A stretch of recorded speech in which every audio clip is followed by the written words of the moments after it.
Kardashian is a short, overweight woman who manipulates her image and makes average girls feel horrible about themselves. Is social media evil? Now, there are lots of voices in the yes and the no camps, but even the people who tell you that social media are evil are still using social media to spread that message, which kind of just invalidates the whole thing. I mean, if you're gonna tell me that YouTube is bad, you can't do that with a YouTube video. Send me a letter or something. That way I'll at least know that you are a true believer of your word before I completely ignore it anyway. But in all seriousness, is social media evil? This question is a little more complicated than just Zuckerberg bad, but South Park has the perfect answer. The show explores the subject in season 17 finale, The Hobbit, which was a balanced, nuanced, and depressingly accurate depiction of the problem with social media. So let's just get into it. The Hobbit starts with Wendy encouraging Lisa Burger to ask Butters out. A fat girl with pimples who talks weird asks out a boy? I mean, what could go wrong? Oh, no thanks, Lisa. I really appreciate the offer, but you're too fat for me.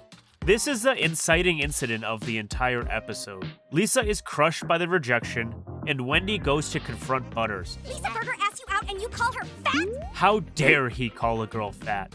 Classic rookie mistake over here. Gentlemen, you never call a plus-size girl fat. You fat ass. You call her on May 32nd. Butters explains that he expects any girl he dates to look like Kim Kardashian. He doesn't stop to think that those girls probably also have standards for how the men they want to date are supposed to look like, or how much money they're supposed to earn. But the show never really explores that particular bit of irony. But what it does is absolutely destroy Butters. Kim Kardashian has the body of a hobbit. A heartbroken Butters pulls a move straight out of the high-T alpha male playbook.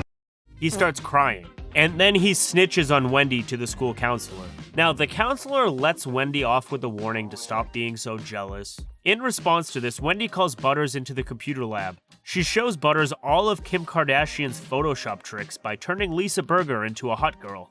Butters is stunned. She's pretty. He is in love with the Photoshopped Lisa. Oh man, I gotta upload this, and then go buy her some flowers, and then go tell her I love her. For me, one of my biggest fears is meeting the girl in person and realizing that she doesn't look like anything in her picture. And it's a concern shared by just about every man and woman I know. Statistics on catfishing and online dating are all over the place. Some say 57% of men have been catfished, others say 64, and some others say 43. Whatever the number is, it's way too high for comfort, and that's without getting into actual definitions. Catfish? The most reported catfishing incidents tend to be the ones where the other person is a man in some basement in Bangkok pretending to be a hot babe to about 200 real-life men. Now, if we started using incidents where people use photos when they were either 10 years younger or maybe 50 pounds lighter, the rates would probably be scary. I mean, I hear horror stories from my friends all the time, which is why I only date in my dreams. Nothing can ruin those dates. But Butters is the opposite. He knows how Lisa looks in real life, but he disregards all of that because she looks hot in a photo. I mean, is he stupid? Are the writers stupid? Actually, no, the writers are not stupid. Butters simping over Lisa is actually just a metaphor. Or an analogy? Perhaps an allegory? I don't know, but I'm sure it's one of those things. You see, nobody is truly ever authentic, except maybe Kanye West. Oh fuck, man, Kanye West! I mean, he is the only man crazy enough to be his true authentic self 24/7. He's just too rich to care about getting canceled, and he can afford anything he ever wanted, while the rest of us can't. Love how poor you are. We have to worry about getting a job in the future, so we're constantly putting on a show for different audiences.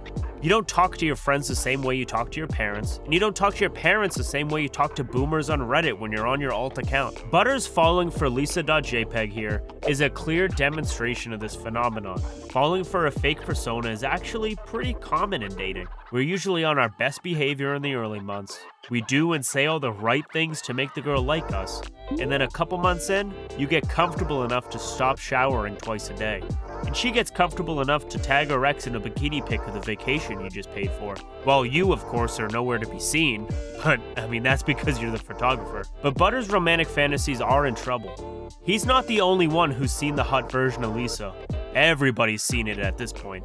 By the time Butters gets there with his flowers, Lisa's already gone, snatched up by Clyde. Lisa Burger is going out with Clyde. Now, Clyde's going around showing off his new girlfriend, but he doesn't show people the chick clinging to his arm.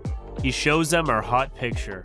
And people don't even look at Lisa either, they just look at the picture. Wow, she's hot. This is just another accurate depiction of how people immediately buy into fake personas without looking any deeper. We know we're just faking it online, but somehow we assume everybody else is the genuine person they say they are.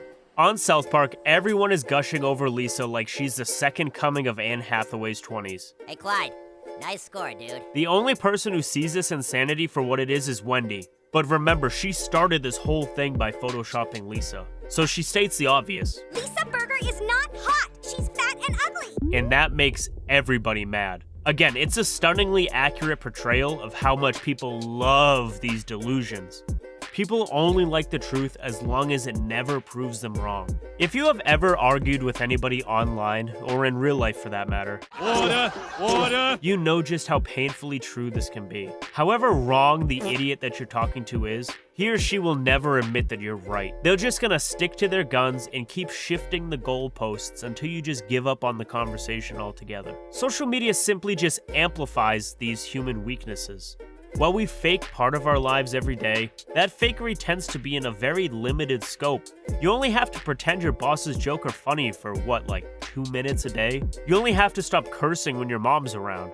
And you only have to pretend that your girlfriend is interesting for the rest of your life. Or I mean, however long you want to get laid. Even then, you can still be your true self most of the time. But with social media, you can never be your true self. You don't know who's ever gonna see that post. Your friends might see it today and think it's funny, but in 10 years, everyone else will be canceling you because of it. This reality kind of forces us to be super fake all the damn time, almost as if it's an insurance policy. And because everybody is super fake online, we impose our fakeness on everybody else. We keep all of our potentially spicy takes to ourselves and our alt accounts. It's gone to the point where about 62% of Americans say that they have an opinion that they're just way too afraid to share. But if you think Facebook, Twitter, and TikTok are cringe, let me introduce you to LinkedIn, the fakest place in the known universe. Listen to this gem. I was fired from a job, and while it was happening, the weirdest thing went through my head. I thought, my boss is really good at firing me. Truly, I was impressed. There are countless examples of such cringe on LinkedIn. But unlike a LinkedIn user, Wendy speaks her mind. And because of this, do you think she's heroic or stupid? Let me know down below. Let's see how this plays out. Now, at this point, Wendy is still useful because word has gone around to the other girls that she's the one who worked her magic on Lisa. They all want Wendy to do the same for them. They want to be popular, just like Lisa. All we're asking is that you do for us what you did for Lisa and help with our imperfections. But Wendy refuses. Very rudely, I might add. If you guys aren't happy with the way you look, then that's your problem. But a savior is coming. Hey girls, don't be sad. If you want to look really hot like me, you just gotta be willing to sweat. The girls go to the gym and learn to Photoshop the hell out of themselves. Pretty soon, almost every single girl in South Park Elementary has a super sexy Photoshopped version of herself making its rounds on the interwebs. The boys are swiping through the pics, drooling, and just arguing over who's the hottest. This is just another spot-on portrayal of how social media affects us. We see people getting views and likes, and we want the same. We want that rush of dopamine. So we look at what they're doing and copy it. I mean, that's pretty much the entire drive behind any social media trend. When you examine it, there is very little originality on most social media posts. People will dance to the exact same song using the same exact dance moves. They'll use the same exact fillers and perform the same exact challenges. There is absolutely zero thinking, creativity, or any pretense of such. Get creative, Haley. Just whatever happens to be trending, hop on the hype train and milk the trend for all it's worth until the next trend comes along. We're trending at 64%, sir. The philosopher Rene Girard called this mimetic desire. You may know this kind of behavior by its much older and much simpler term, monkey see, monkey do. Oh, you know, monkey see, monkey do. We look around us, see what other people are doing, and decide we want that exact same thing. On social media, this is usually driven by views and likes, and that's why a million people will hop into the same TikTok trend and do a bunch of goofy dance moves without realizing just how pathetic they look. The people's desperation for validation is usually so obvious that it's absolutely disgusting. Blech. And you can't change my mind about it. You can try down below in the comments, but I guarantee I will never change my mind. There is absolutely nothing more pathetic than a grown man doing a crappy little TikTok challenge for 2 grams of clout. I saw my weatherman doing one, and I stopped watching that TV station immediately. I just can't take that guy seriously anymore. Now, the only problem with this, I still take the girls seriously, especially the pretty ones. It doesn't matter how cringe or overdone the dance is, the cute girls still look good doing it. Do you know what that means? Suck on that, Dad. I'm not gay, I'm a simp. Now, let's reel this back in. Let's get back to South Park. Wendy continues her campaign against the social media standards. She wants to ban photoshopped images. She doesn't like the pressure they place on the young girls. See, the problem with having fake pictures of yourself is that you start to believe in your own bullshit. The problem with Wendy's campaign, however, is that the young girls that she's allegedly standing up for just don't care. They actually love the Photoshop. These girls are voluntarily altering their pictures because they want to believe that they're prettier than they actually are. This is sort of like a spot-on attack for a lot of those activist type.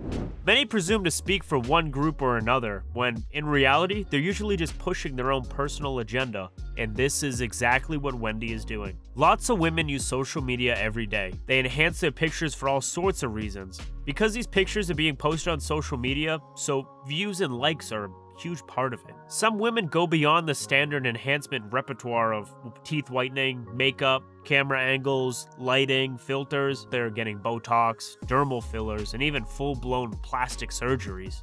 All of this is to blame on social media. But is that accurate though? Did Instagram make you pretend you're richer than you actually were? Did it make you get that BBL? Probably. But would you still have gotten a BBL if Instagram never existed? Before we answer that, let's explore the question of self-love. Wendy wants the girls to accept themselves as they are, which is a huge contradiction. It's practically impossible for us to accept ourselves as we are. If we did, the entire self-improvement industry would cease to exist. Other industries like fitness, fashion, and cosmetics would probably decline by 99%. We enhance our images all the time, both online and offline. I mean, we lie on resumes, right? You want to get that job? We lie on dates. I mean, everyone wants to get laid. And sometimes, we're even lying to ourselves. Does that mean we lack true self-love? We're also very careful about the image we project. That's why we don't leave the house with torn or dirty clothes. This merely extends online. If you're posting your pictures somewhere where they could be seen by millions of billions of people, don't you owe it to yourself to look as good as possible? Now, the challenge here is finding where the basic self-care ends and the toxic insecurity begins. Most people will say body modification is that one line that's too far, but is it really? We can easily tell when body modification goes too far. I mean, in my opinion, having 376 facial piercings is probably a step too far. But in that case, it's a bit of an extreme. A lot of body modifications are mild, and the rules often don't make sense. Take me, for example. As I mentioned before, I started balding at 19. I don't have a full chrome dome yet, but it's only a matter of time.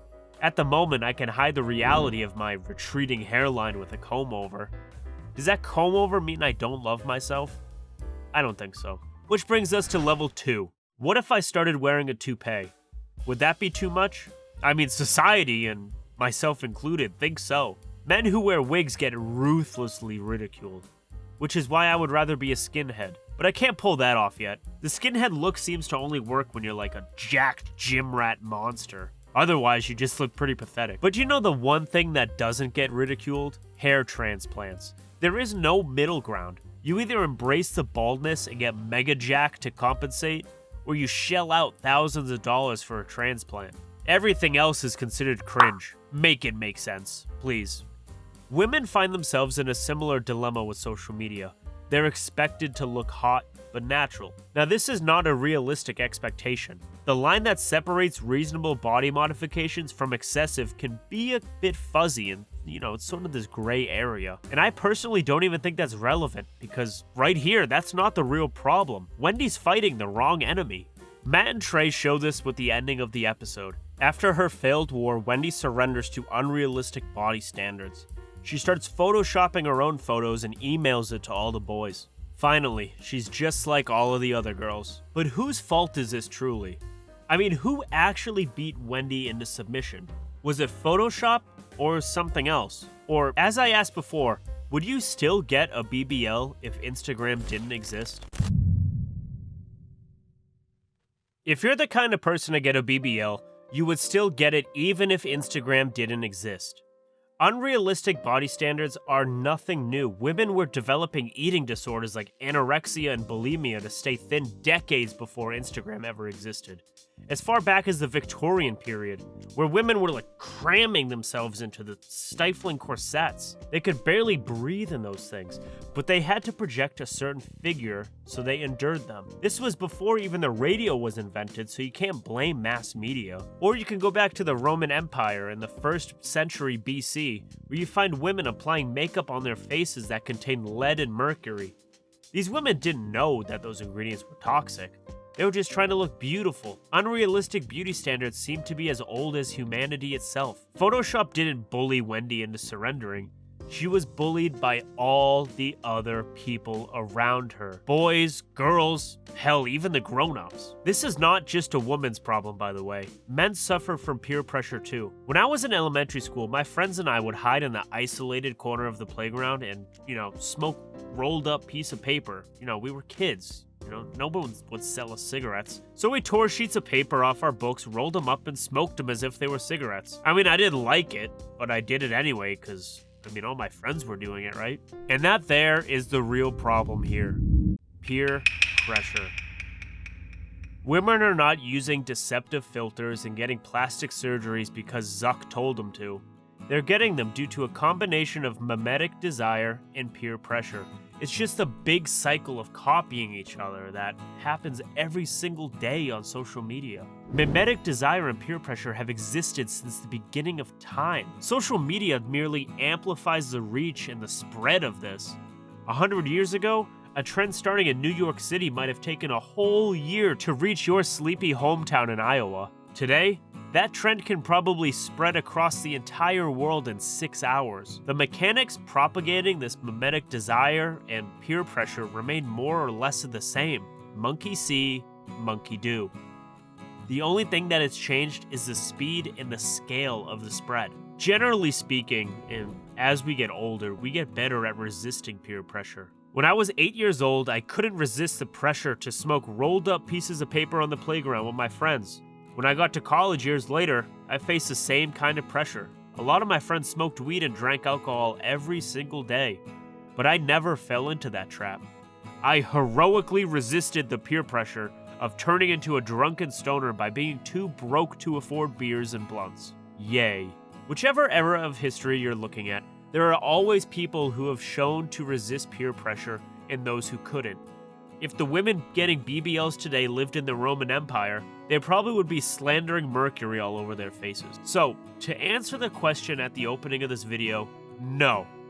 Social media is not inherently evil. It's a tool, just like any other. Take a knife, for example. Zuck might convince you to buy his knife. He might even use dirty tricks to try to make you use his knife as much as possible. But at the end of the day, what you do with it is your own choice. You can use the knife to slice onions, or you can use it to stab someone in the belly. Hell, you could even choose not to use the knife at all and just throw it away.